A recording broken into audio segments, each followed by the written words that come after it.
I spent $45,000 on a full business audit from Alex and Layla Hormozi of the acquisition.com team, as you can see in this picture. And in this video, I'm going to distill every single thing I learned at the event, every golden nugget, every framework that I'm walking away with, so you can get all the benefits without having to pay or attend. Let's get right into it.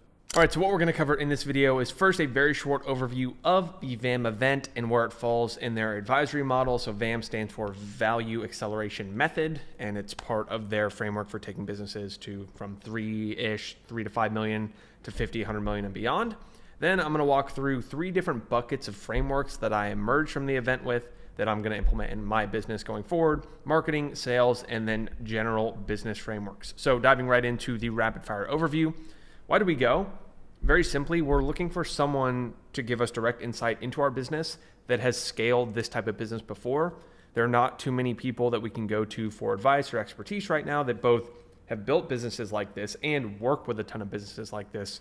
And so that was the main reason, is anytime that we can get the ideal scene from someone further ahead of us, it's always a good investment. Where was it? At their HQ in Vegas, which is sick. I think their entire team works at the HQ, which is pretty cool. And so seeing them operate an in-person space, have the whole team there, that gave us a lot of ideas for what we could potentially do in the future as well. So that was fun, and it's just always cool to go to Vegas. Shout out the Wynn Hotel, where we stayed both times. How much does it cost? It's $35,000 per business with an additional $10,000 to bring a business partner. So we did invest $45,000 into this.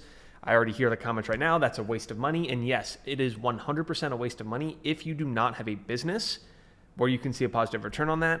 But for us, there's really so few places right now where we can get this level of tactical insight.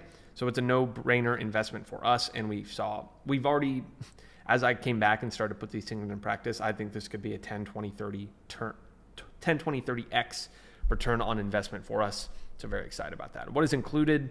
2 full-day events with their team spread out during the year. So we went to the first workshop in January. We signed up for the VAM event in January. The first event was in March for us on the VAM method, and then we were going back there in September. So we have about 6 months to go implement a lot of the things that we learned. And so basically what they do is a full bottleneck analysis of the business. We give them a ton of information on our metrics and numbers and things like that. And then they give us a bunch of playbooks to go solve the constraints that will help us go to the next level. How's the event structured? 2 months before the event, we submitted a full report on all of our business metrics. Then they send that to their team, who analyze the main constraint. I'm sure they have some cool models that help them do that pretty quickly. They then pass our account off to one of their subject matter experts who specialize in our individual constraints. So for us, we have a marketing constraint, and therefore we work directly with their marketing director. And then they join us for like a 30-minute call. We ended up doing 2 30-minute calls, breaking down some of the potential things they could share with us during the VAM day, all through the lens of, we want to share these things. If we share these things, would you see the event as a home run? And they really over-delivered for us with multiple calls, which was great because we just had a lot to improve, a lot of opportunity sitting in front of us. And so they wanted to make sure that we got plenty of attention, which was very much appreciated. And then once we get there on VAM day, you get a 30-minute presentation breaking down some of the frameworks that they recommend running. And it's like a big deck that they then give you afterwards, so you can have the frameworks to show your team and things like that. But I think the coolest part was that we were at a table with 5 or 6 other businesses that all had different constraints. Some of them had sales problems, some of them had strategy problems, some of them had people problems. And getting to see the frameworks for other businesses also gave us a bunch of golden nuggets, which is how I put together this report, right? The frameworks I'm about to share, really only like 3 or 4 were included in our deck, but the notes that I took from other people, getting to hear their team talk to these other businesses, those were extremely helpful as well. So I think that was by far the most valuable part of the event for us, was just getting to hear other people with different problems and how the Hormozi team approaches solving those problems. So that's the overview of the entire VAM event. We'll be back there in September, but we have 6 months to put these frameworks into practice. So let's dive right into the marketing frameworks, which by far the biggest thing we were trying to learn from their team. All right, so on the marketing frameworks, here's a quick background on all the work that we did together with our subject matter expert, Lewis, beforehand. So shout out Lewis if you're watching this. Thanks for all your help. So based on the numbers I submitted, we had plenty of traffic and a great sales process. These numbers were well within KPI. So if anyone's watched my video on how we structure our team, we have brand, we have marketing, and we have sales, all part of the acquisition department, different than obviously their acquisition team, like our internal acquisition. And so brand is the generating of leads and clicks, and then sales is converting calls into enrollments. Where we identified the constraint was mostly around the middle funnel marketing process of turning visitors into calls. And this is more of an ideal scene type of environment where we just need to see what it looks like to improve these pages, to pick the low-hanging fruit on the CRO side, because when we submitted all of our numbers, it became glaringly obvious which ones could be improved by 30, 40, 50%. And if we can pluck those fruit on like 3 or 4 different small sub pages within the funnel, we could have potentially 100% more enrollment opportunities, and then the bottleneck becomes sales. I'm going to talk about all that throughout this video. So given this was going to be a relatively straightforward process, they definitely over-delivered in terms of finding us other things to show us that we could then implement during the next 6 months. The 2 big ones were on how to structure a media department. So we have big platforms on X and LinkedIn, but we are now growing on YouTube as I'm making this video and trying to learn on Instagram. And so how they structure a media department to have enough videos going out, have enough editing capacity, iterate on their content formats, all that kind of stuff we really wanted to know. And then we also, again, once we can crack this CRO process, so CRO, I'm going to say a lot during this video, conversion rate optimization, once we can crack that, we will then have a better foundation to invest in paid ads, where I made a long video on that, and I'll talk about that throughout the video of all the things I did wrong during that time too, that I learned from this event. But if we had all 3 of these things, we will have enough new frameworks, new opportunity sets to go and scale our marketing department. And so those were the 3 that we really wanted to hear from: the CRO process, the media structuring, and then the paid ad rapid creative testing, because we have the ability to do all that. So with all that in mind, here are the main marketing frameworks we emerged with. All right, the first takeaway is conversion rate issues are hidden problems. This is in quotes because Lewis said this directly, and this was by far my biggest takeaway of the entire event. For the last 12, 18 months, we've chipped away at higher revenue levels, but it has been kind of volatile. We haven't really gone upwards in a straight line. Month after month, it's been more jagged on the way up. We have been hitting higher highs and higher lows, which is always great, but we can see that on some of our outlier months, we've had a regression to the mean rather than strung together. And so the reason this is because we operate an organic business, right? And so we have a certain number of times where we can post per day across every platform, all driving to the same landing page, funnel, etc. The outlier months happen when like a video goes viral, or a certain post goes viral, or we do a collaboration with another creator and there's just like this spike in traffic. But the baseline has stayed relatively the same because you can only generate so much traffic on the platforms that we're on. Now you can solve one of those and just generate more traffic by going and creating on YouTube and Instagram, which we are doing. But in parallel, we can also start to better convert the attention that we are generating, and that is conversion rate optimization.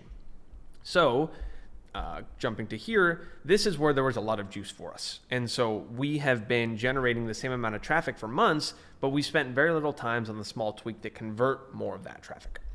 So why didn't we do this? Because it's a hidden problem. And anyone watching this, you likely have a conversion rate optimization problem that will only show up further down the line, or if you actually start to dig into it. Now, most people start conversion rate optimization too early. They're like, oh, I got to fix this, like A/B test this landing page when I don't even have any visitors. That's a complete waste of time. We're at like $6 to $7 million a year right now and generating a ton of traffic, where the next level is much easier to improve our conversion rates by 50% than to increase our traffic by 50%, given we've already reached a pretty big size.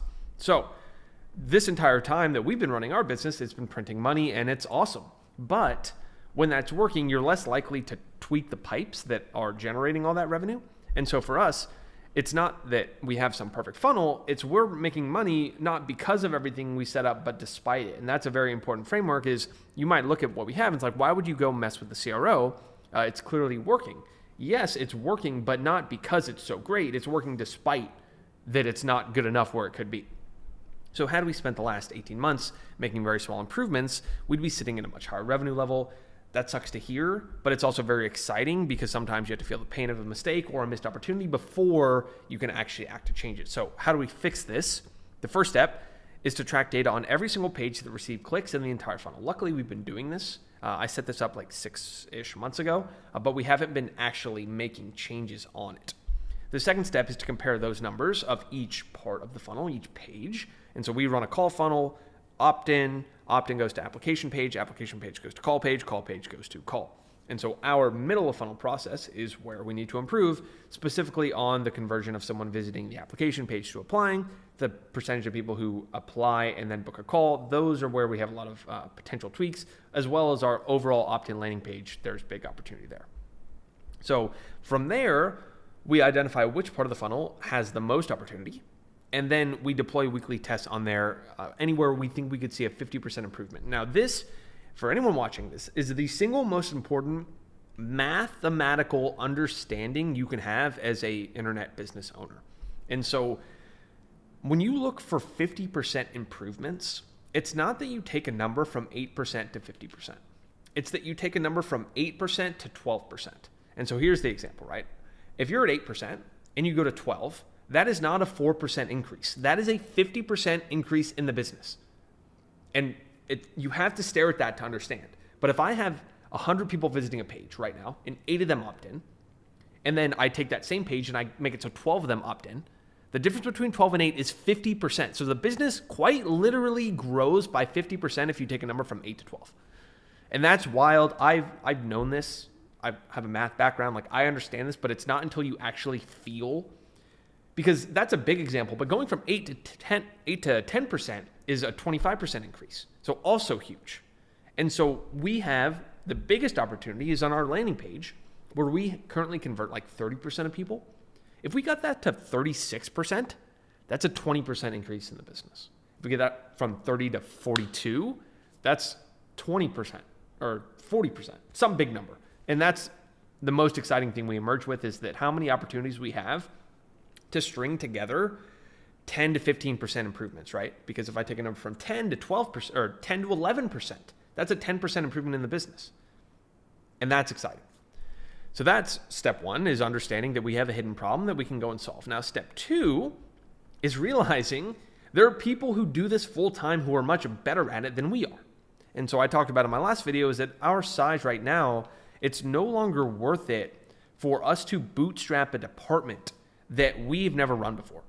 It is better for us to invest in a high quality agency who has done this type of work time and time again, that are faster at it, better at it, going to do a better job, and allow us to do things in parallel with them working on it on their own. And so rather than, and this is what I would have done just 6 months ago, I'd have said, okay, we got to go learn all CRO and all this stuff. It's like, no, honestly, we should borrow someone's experience, invest in working with them, and then see if we eventually want to take it in-house, but probably not. So instead, I've reached out to a ton of agencies already to get interviews set up. And that is like the big takeaway from our event, is we need someone working around the clock for us to optimize different parts of our funnel, because we know that those 5, 10, 20% improvements compounded month over month over month over month put us in a completely different spot in a year. And that's, I'm just, hopefully you can hear the excitement in my voice as I emerge from this event. Like, okay, we are so much closer to a big revenue jump than I thought possible. And that is why you invest in this type of advisory and consulting services. Because once you hear that, I never would have thought that this was our bottleneck until now. And so again, next 12 months, going to be awesome. Weekly CRO tests. Pair that with explosion in impressions we're going to get from Instagram and YouTube all at the same time, and we could be in a completely different spot by the end of the year. All right, the second big marketing takeaway is their ad assembly process. I emerged with a ton of new golden nuggets for cold traffic advertising.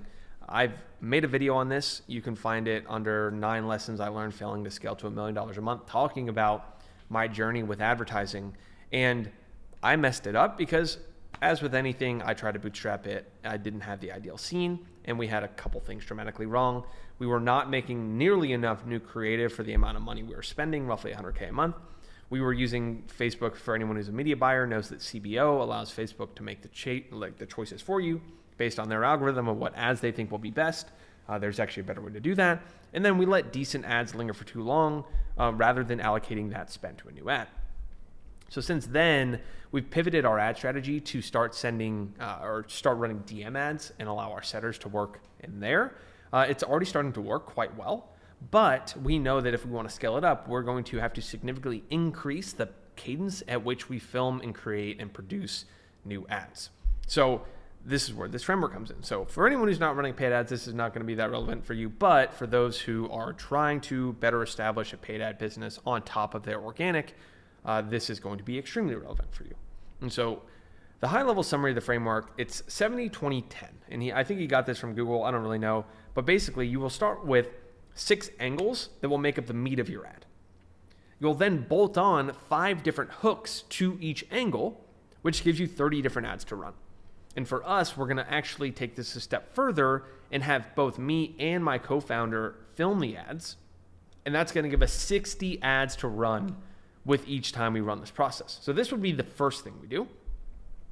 Then you run each of these ads in their own ad set. Again, I'm getting very granular here. This is far more, again, if you're not into paid ads, none of this is going to make sense. But they're in their own ad set, which forces the meta algorithm to spend money on each of them. And the amount of spend will depend on budget margin, etc. After I spend enough to validate each ad, I rank them top to bottom on performance from 1 to 30. Of those 30 ads, I take the 2 best. And then I follow the 70-20-10. Then the next week, so we have enough data from the first week, we pick 2 out of those 30. The following week, 70% of my ad tests and budgets will be slight variations of the best 2 ads. So that's taking the best 2 and changing, maybe I film them again, but in different clothes or a different color filter, or I flip the ad horizontally, like very small tweaks that do not really change what is being said.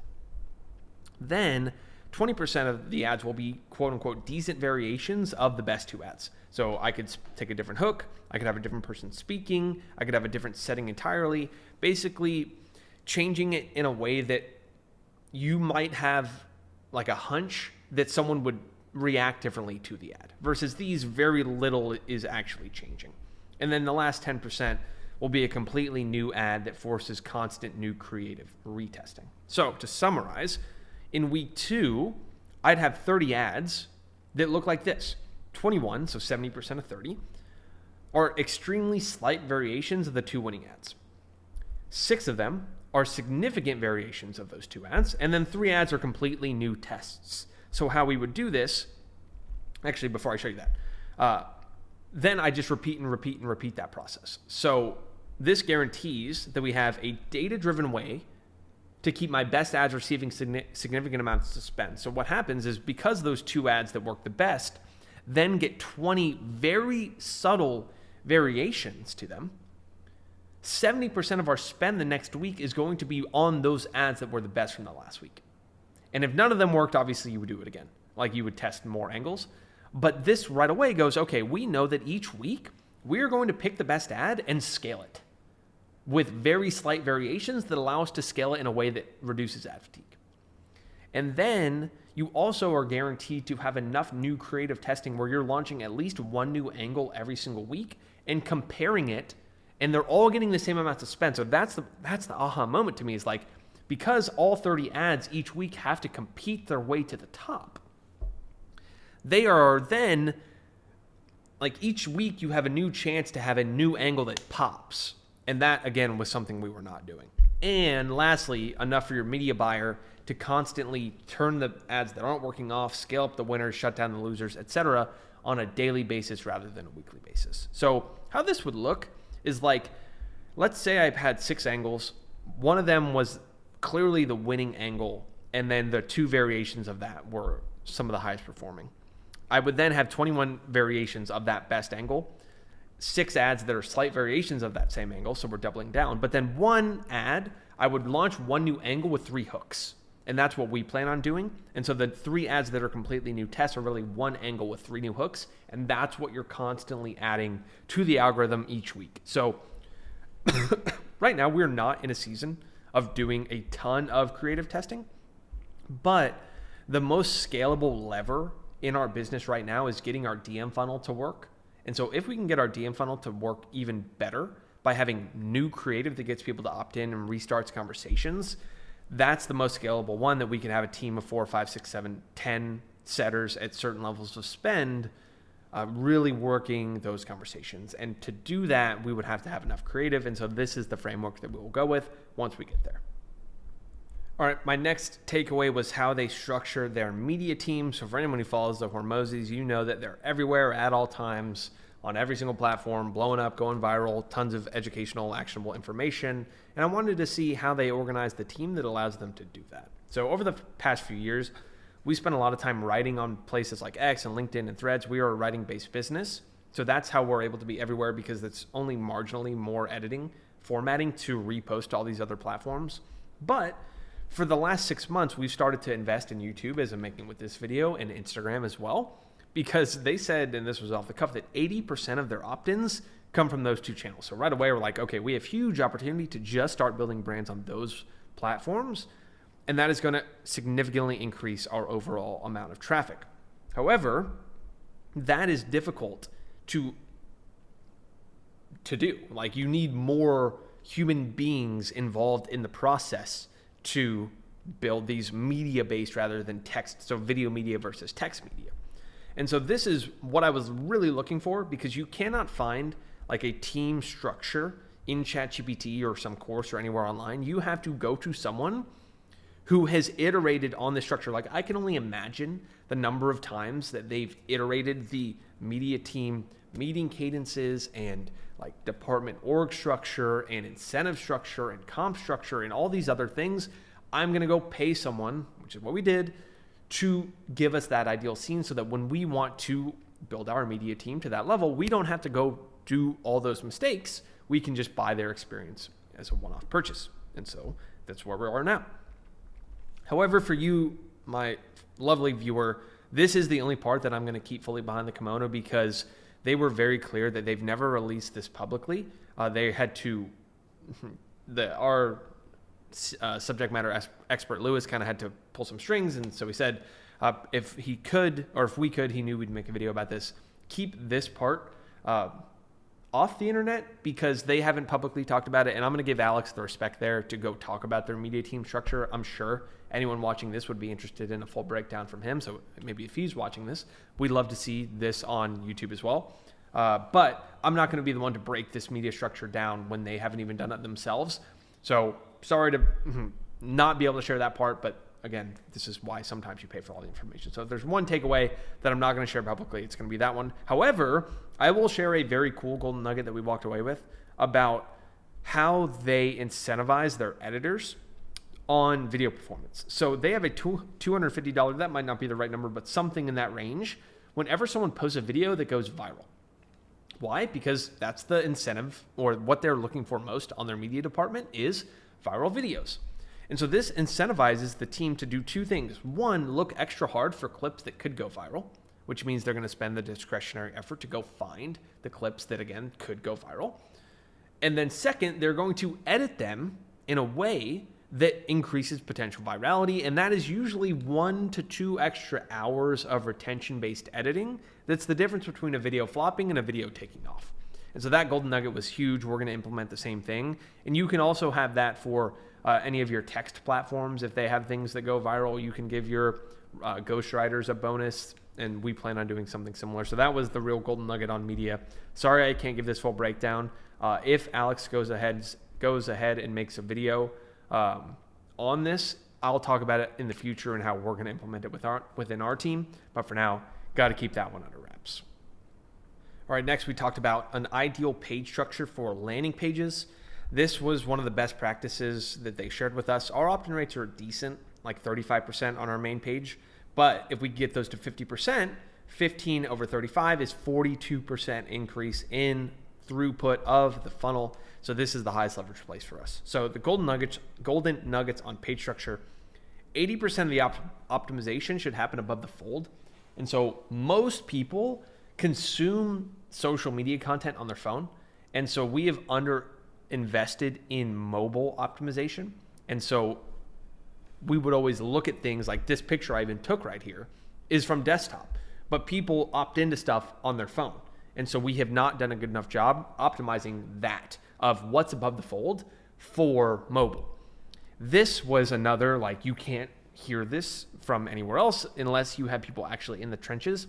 So incomplete information bias to get more opt-in. So basically their main funnel is they have some asset that is blurred and you have to opt in to see it. So you can almost see like, oh, it's right there. I'm just like right on the other side of the fence here. Or they have a video that it's like a free training, and you click on the free training and you have to opt in to view it. And so in the same way that like your brain hates clicking on something and then not being able to see it, or like being so close to it, that is what they missed out, or like what they told us to do. And that's how we'll upgrade our funnel. So here's the page we have.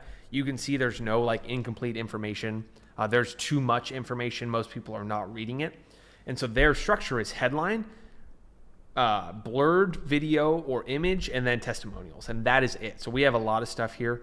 We have some credibility that doesn't matter. This should just be a single page that's easier to scroll. So we are going to run an initial test, which has headline, opt-in, but rather than email, it says download the free guide as a button. And then they click it, and that's when the opt-in pops up. So again, it's incomplete information. It's like, okay, I really want this thing, download. Oh shoot, now I got to put my email in. Okay, then I'm much more likely to, rather than just seeing, hey, my email's right there. And so there's a few things we'll play around with, but the most important part is this one, which is the last takeaway on the marketing side, which is speed page load time is costing you significant amounts of money. This one, it hurt to hear and see. And so they brought up our funnel and did this little audit, and our landing page takes 9 seconds to load. 9 seconds. And so for anyone out there who thinks that's a long time, you'd be right. And I didn't know that because I've always been loading the page on my phone that already has the website cached. And so that makes it 80% faster. So it took like 2 seconds on mine. I'm like, oh, that's not too bad. 80% faster if it's already been cached. So you have to go take a new phone or a new computer or a new browser and bring it up. And then that's how you measure your speed page load time. Ours is extremely slow. And he showed us that there's a 7% drop in revenue for just 1 second of more page load delay. And so you can imagine if you extrapolate that out to like 9 seconds, who knows how much money we're leaving on the table. And so that was like, I cannot believe we've gotten to where we are as a business with pages that load that slowly. So great to see people are clearly overcoming some friction to work with us. Now imagine if you can remove that friction, and then who knows where we'll go from there. So again, first step, learning this is a problem. Now I know. Second step was learning I can hire either a CRO agency or just a solo developer on Fiverr who can go in and audit the entire funnel and maximize page speed load time. And they do this all the time, and that's their job. So we're going to do that. It's only a couple $100. And by the time this video is live, we will have more than enough of a speed page load optimization that's going to hopefully just make us more money, get us more emails, get us more overall throughput of all the attention that we're generating. So those are all the marketing nuggets. You can tell that this is where my attention was during the event. I really wanted to learn these because I'm emerging with 5, 6, 7 takeaways to apply in sequence on how to make our entire attention generation engine more efficient. From here, we're going to dive into sales frameworks, which I didn't go into the event thinking I was going to walk away with a ton of takeaways on. But as I'll explain here, once marketing is quote unquote solved, you'll just ping pong back to the other end of the acquisition spectrum, which is sales, and then you kind of just go back and forth. So let's dive into the sales frameworks. All right, diving into the sales frameworks. So like I said, this was not the exact bottleneck for us right now, given CRO is our bottleneck and just general marketing throughput. However, there's always going to be, as we continue to scale, a back and forth ping pong between sales and marketing. So when we make a big CRO upgrade, we'll see a surge in call volume. Then we'll need to hire more closers and setters and train them efficiently to handle that new volume. And then once I hire additional closers, it ping pongs back to marketing to make sure they stay at capacity. And then that's more CRO tweaks. And then once we do that, the calendar's full again. We got to go hire more closers, and you just go back and forth. So after we had our brainstorm and presentation with Lewis, we went over to their sales department, and I was like, okay, if we go solve this marketing thing, we're going to have a sales capacity bottleneck in the next week, 2 weeks. And so these are all the takeaways I had on that front. So first, there's a direct correlation between sales performance and the frequency of competition. So I'll say that again. Direct correlation between sales performance and the frequency of competition. So over the last few months, we've rolled out some bonus incentives for monthly performance based on what we found to be the most important metric for sales performance, which is upfront cash collected. It's been a nice upgrade. We see surges in intensity at the end of each month and have our closers really dial in during the last 5, 6, 7 days so they can hit their next bonus level.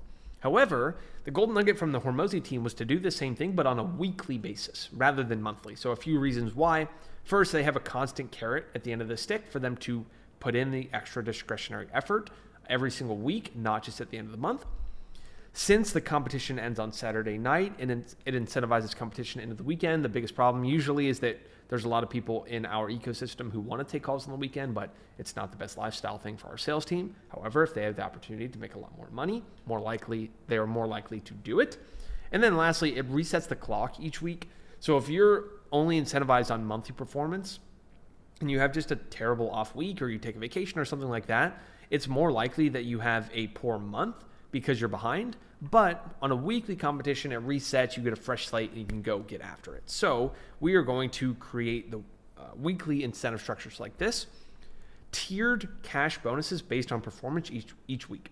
And so every single week, there's a certain amount that if you hit this number, you get this bonus, this number, you get this bonus, this number, you get this bonus. Then that basically says every single week, if you can hit those, you're going to collect a ton of extra cash throughout the month because you just keep consistent performance going. On top of that, we'll have random rewards for the best closer each week or just like best show rate, other things that we're trying to optimize. I'll talk about that in a sec. But like swag or stakes or some surprise trip somewhere or something cool that doesn't have to do with money that they also find valuable and just makes the job more fun. On top of that, for things that we're trying to improve, like CRM being up to date or show rate, or hey, we have a stacked calendar today, let's put some kind of competition the day before that says, hey, whoever has the best day tomorrow gets X, Y, and Z thing.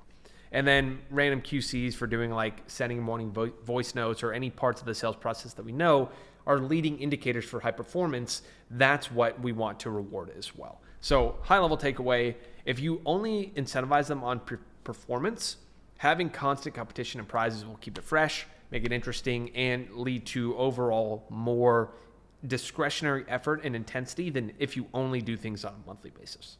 Our next golden nugget from their sales director are there are 3 ways to increase the reinforcement level when training someone. So they are a huge culture on positive reinforcement and immediate reinforcement on things that they want their team to repeat.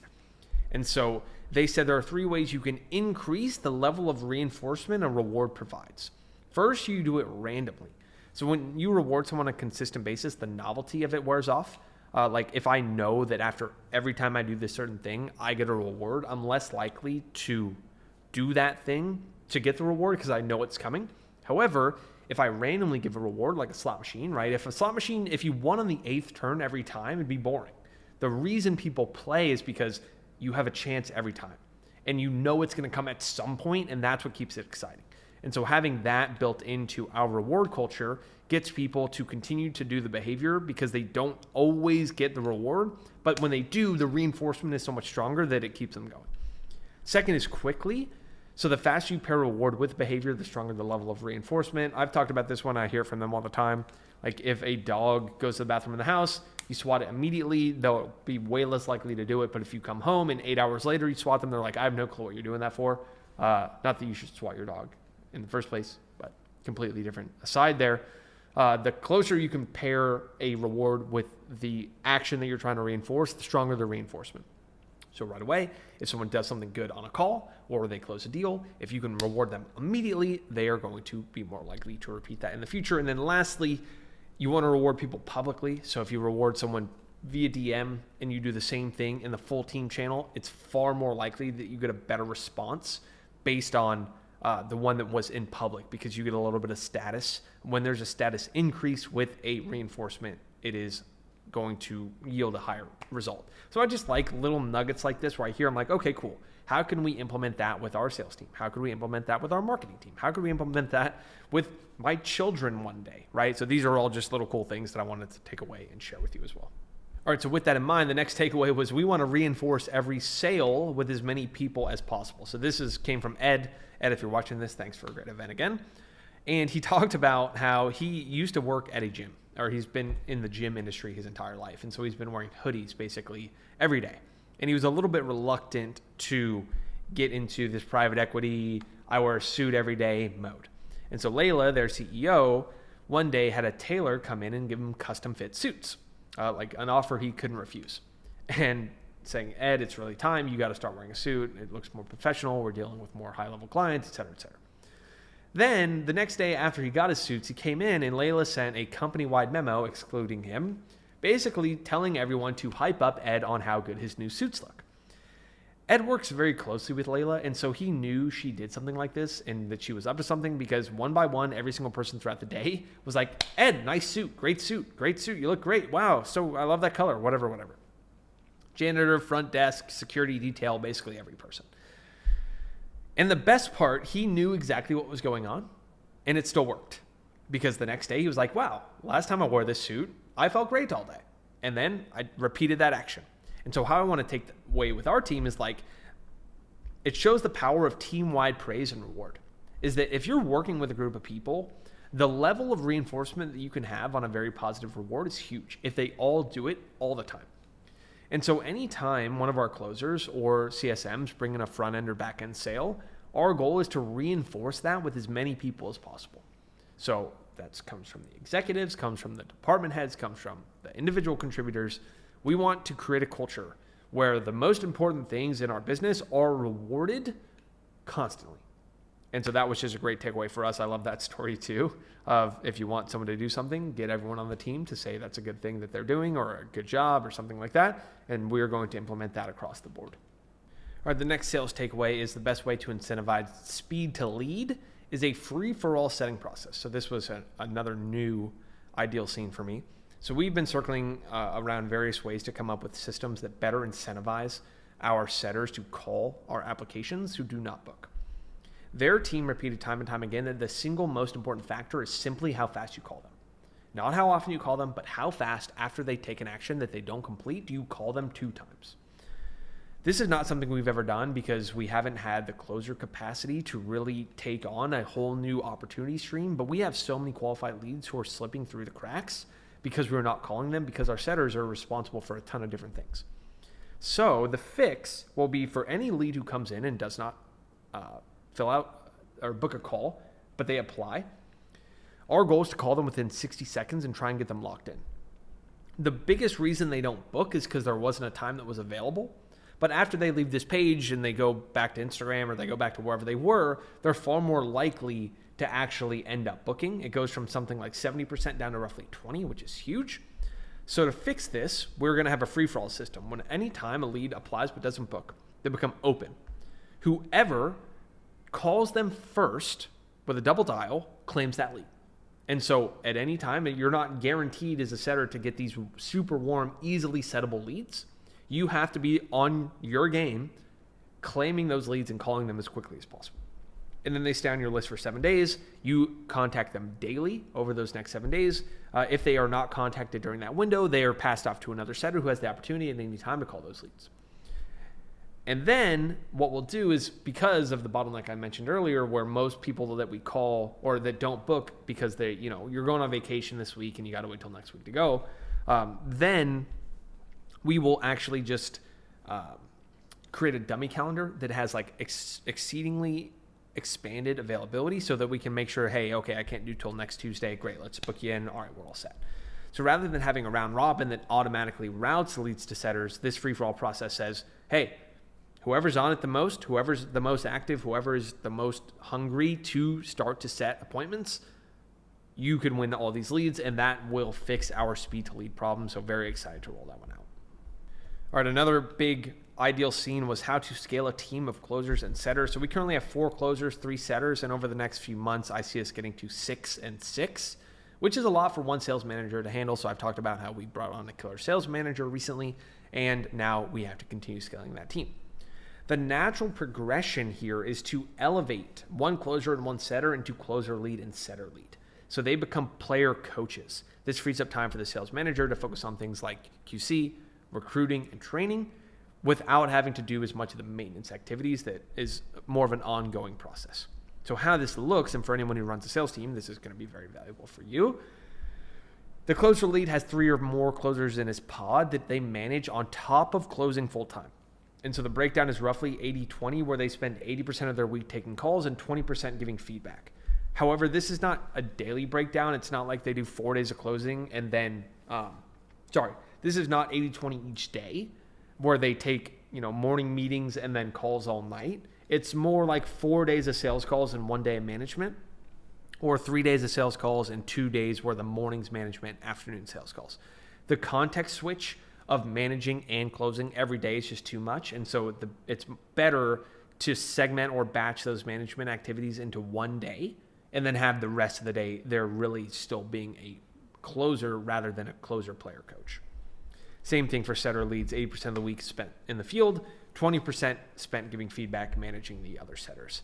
And now how this works is the incentive is you incentivize the leads on the performance of their pods with some kind of additional revenue. So if they're managing a team of 3 closers, they get like an additional chunk based on the performance of their pod on top of their own closing. Because when you take away some of their opportunity to close, you have to recompensate them and then some for the management that they are doing. So that was just a big like aha moment for us of where we're eventually heading, and not something we're going to be implementing in the next month to 3 months. But if we continue to keep scaling like I think we can, then this is going to become extremely relevant. And so that's why I was in my whole frame after I got the marketing nuggets was like, how can I go gather more information that solves our sequential bottlenecks day in, day out over the next 3 months, so that when we show up in September, we're at a completely different spot. And so we'll see where we're at that point.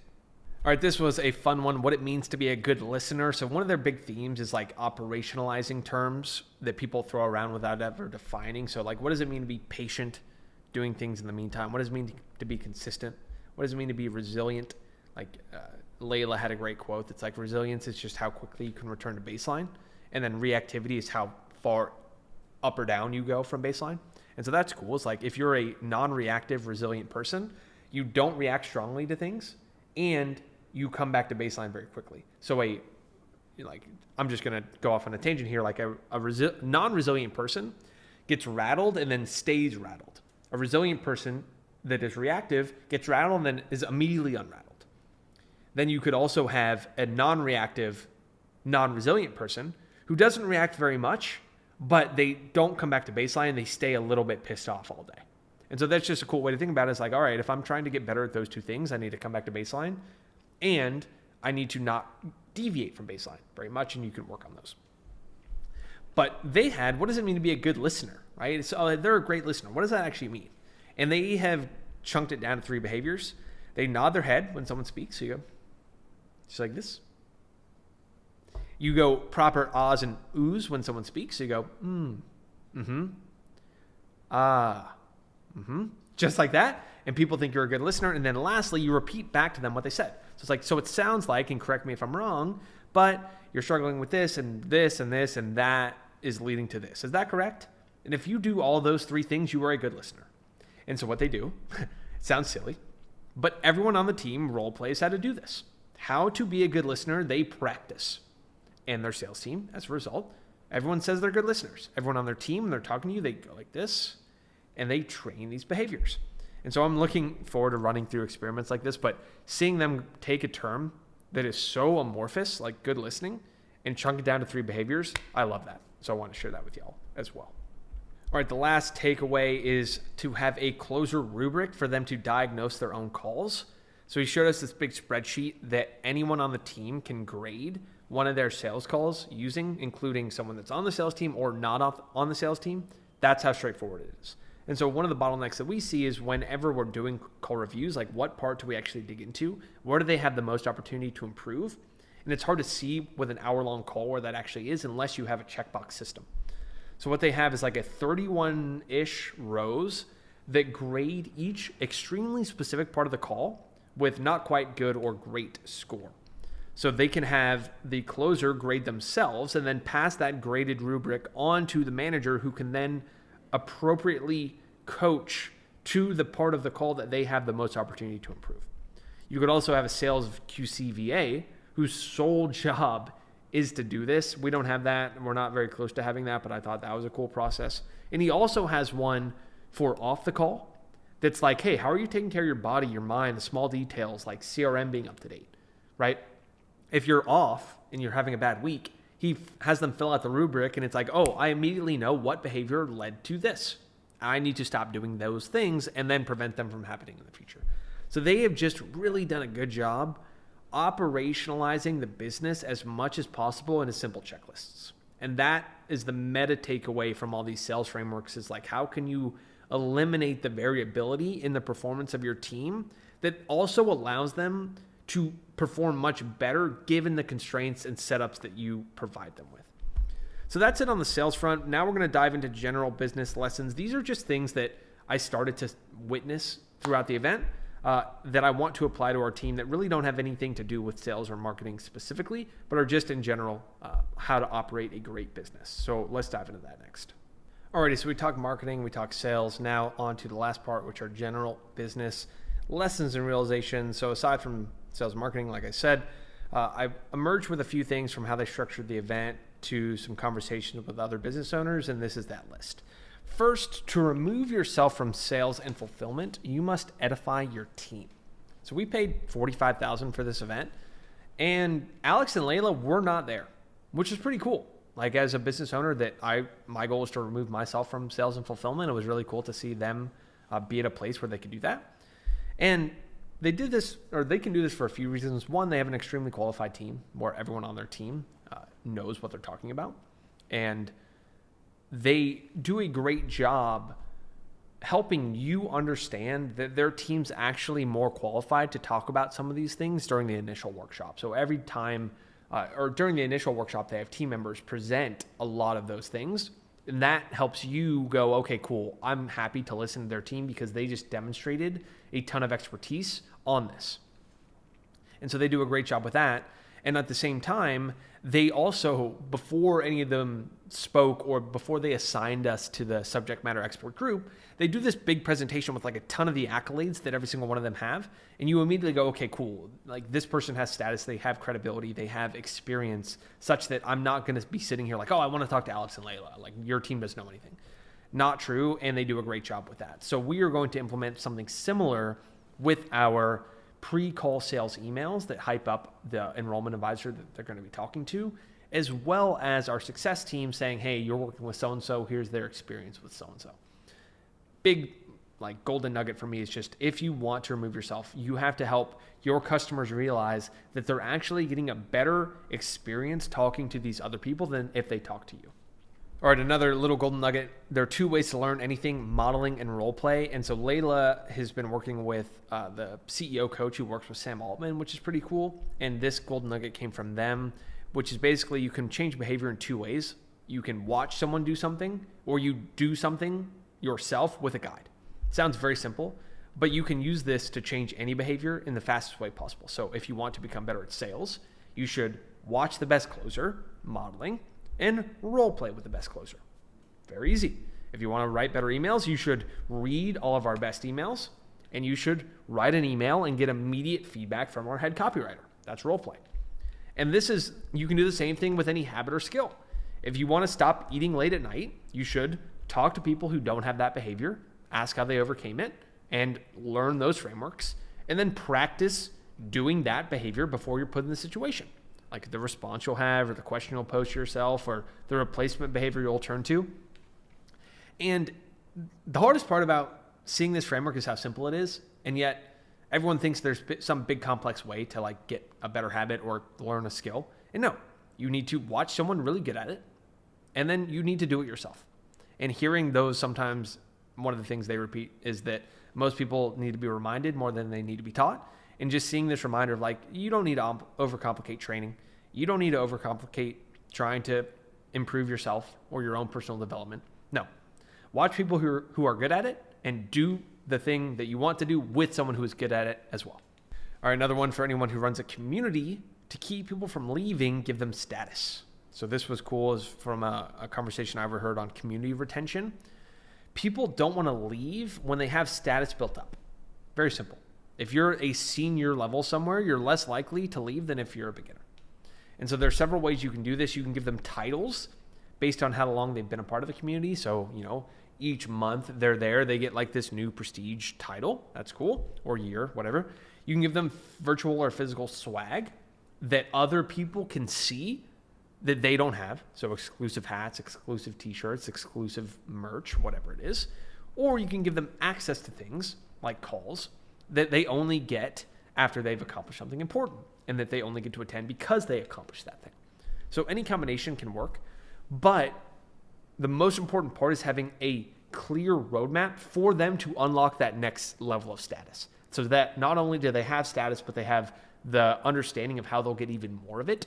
And this was just cool to hear, like, okay, cool. When we start our digital writing school community that I'm going to be breaking down on this YouTube channel, we're going to implement a lot of these things.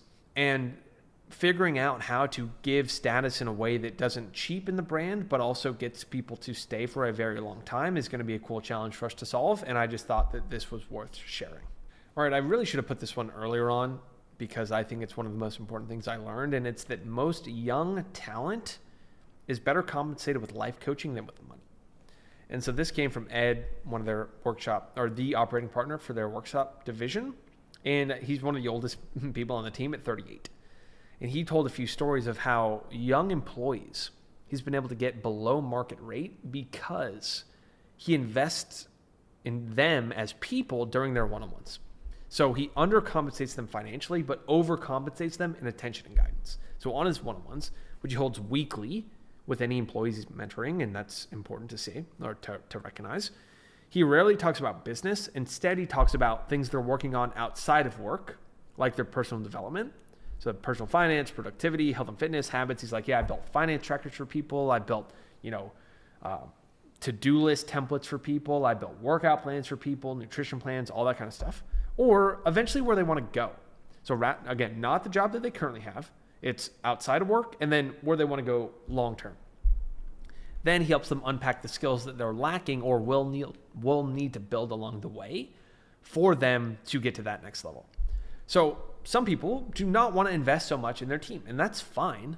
You're just going to have less loyalty, and you're going to have to pay above average salaries as a result. And so this is something I've gotten to experience where I've been on both ends of the spectrum. I've invested very, very heavily in people, and then I've had periods where I didn't have as much emotional capacity to invest as much, and I felt that. And so this is an active choice, and it's not that one is right or wrong. It's just understanding the trade-offs. If you're not willing to be the life coach for a younger person, you should expect to not work with young people or have to overcompensate them financially, which kind of, lessens the overall point of having young talent is that you can pay them a little bit less and you preserve margin, and then you sell some of your time to help improve them over the long run. So I'm keeping this in mind as I manage more and more. It's like, where am I on this spectrum is something I'm reflecting on. And I want to stay on the side of continuing to overinvest in the young people that I work with, because like money, it's only going to do so much for me. It's only going to do so much for them. But I know that if I get a wedding invitation from someone that I mentored 6 years ago, that's going to be a really cool moment for me, seeing the type of person that they become and knowing that I played a good role in that. So just a framework that I'm keeping top of mind as we continue to expand our team. And I plan on putting that into practice as well. All right, getting towards the tail end here. Second to last, referral incentives must be big enough to change behavior. So most people offer 20% for referrals. This does nothing, and no one does anything with it. I'm part of like 20 affiliate programs that offer big kickbacks. I don't go out of my way to do anything discretionary effort-wise to unlock that 20%. So the framework is the reward must be big enough that the person invests their free time or diverts their main time into unlocking that reward. So we have 2 referral/affiliate programs, one internally for our PGA students, and then 2 internally for our team members to bring other team members to us. So the thought experiment is like, what if we just tripled the size of what we gave people? Would that be enough? If we gave $5,000 to someone who brings a friend to work here, what would that do? If we gave a 75% affiliate commission once they hit a certain number of referrals, like, would that be worth it? Would they end up bringing a lot more people because of that? Yeah, probably. So there's a balance here, because if you go too high, then that's all they'll spend their time on, which will just be too much. So no immediate takeaways here, but I just thought it was cool as a way to structure a referral program. It's like, okay, is this going to change the discretionary time usage of the people that I roll this out with? If it's not, I need to increase it. And if it is, cool, I'm in a good spot. And last but not least, the first moment and the last moment in any event is the most important. So I'll finish with a meta takeaway for this video. The two most important parts are the beginning and the end. And at their event, they put this into practice with their event structure. So when we get there, we're greeted outside with a warm welcome and hyper-specific compliment. They complimented my jacket, said they really like that. And I remember that because I was like, oh, that was nice. And this puts us in a good state and lens going into the event because you're like, wow, I received attention. They knew my name. They knew where I was from. They gave me a nice compliment. I'm now in a better mood. And then both times when we left, they revealed some kind of unexpected bonus that we were not expecting and gave us a goodie bag for us to take home.